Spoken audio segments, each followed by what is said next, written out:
Ed eccoci qua ragazzi, come promesso il video della Champions League, un video veloce veloce perché vi voglio dire anche un'altra cosa che è appena arrivata, una notizia molto scioccante per il mondo del calcio italiano. Comunque il Paris Saint-Germain vince e passa ai quarti, che secondo me non verranno mai più giocati. Neymar e Bernat battono il Dortmund e quindi passano ai quarti. Il Liverpool pareggia in casa, manca un minuto, non penso facciano due gol in un minuto, poi il pallone è tondo comunque. Primo tempo segna Vino e Duma, ai supplementari segna Firmino, Llorente fa doppietta e spegne le speranze di Jürgen Klopp di arrivare ai quarti. Finita la Champions League, finito tutto, voglio parlare di questa cosa. È appena uscito un comunicato ufficiale della Juventus. Daniele Rugani è positivo al test del coronavirus. Tutta la squadra è in quarantena, tutto l'Inter è in quarantena e questo ci fa capire che il coronavirus lo possono prendere anche ragazzi giovani che come potete vedere sono allenati dalla mattina alla sera perché fanno 2 sedute di allenamento quasi tutti i giorni.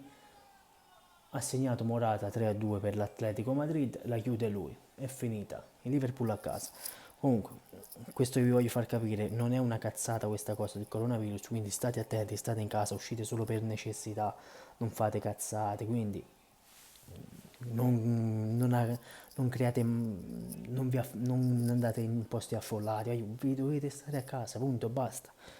E questa cosa di Rugani sinceramente mi ha scioccato, Uh, se ne dicono tanti negli stati, Vesuvio lava lì col fuoco, di qua e di là, e poi avete visto, il famoso karma, se la vogliamo mettere così, sta colpendo tutti loro. È bruttissimo da dirlo, però, come si dice, la ruota gira, è brutto dirlo, però il dato è questo, ora verranno fatti tutti i tamponi a tutti i giocatori della Juventus, alla società, a tutti. Cioè, avete capito quanta gente lavora dietro a queste società? Cosa cazzo è successo? È successo quello che la FIGC e il ministro Spadafora si aspettava. Facciamoli giocare e alla fine è avvenuto quello che doveva, è successo quello che non doveva succedere, ma è successo comunque. Quindi mi raccomando, fate i seri, fate i bravi, state a casa e domenica mattina alle 6 farò una diretta. Se la fanno correre la Formula 1 alle 6 di mattina farò una diretta, se la volete seguire ci guardiamo la bella Formula 1, la prima gara della Formula 1 che forse anche quella è a rischio perché forse non la fanno correre per via di questo caso di coronavirus successo nell'albergo dove alloggiavano i meccanici della Haas e della Mercedes. In due hanno preso il coronavirus e quindi ora vediamo un po' cosa succederà, se faranno correre la Formula 1 o optano, come per la MotoGP, di far saltare le prime gare del campionato e della stagione. Questa oramai è una pandemia, dobbiamo stare in casa.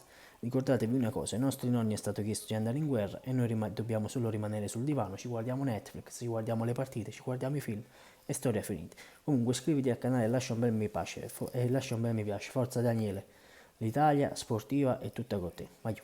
Un saluto e sempre Forza Napoli.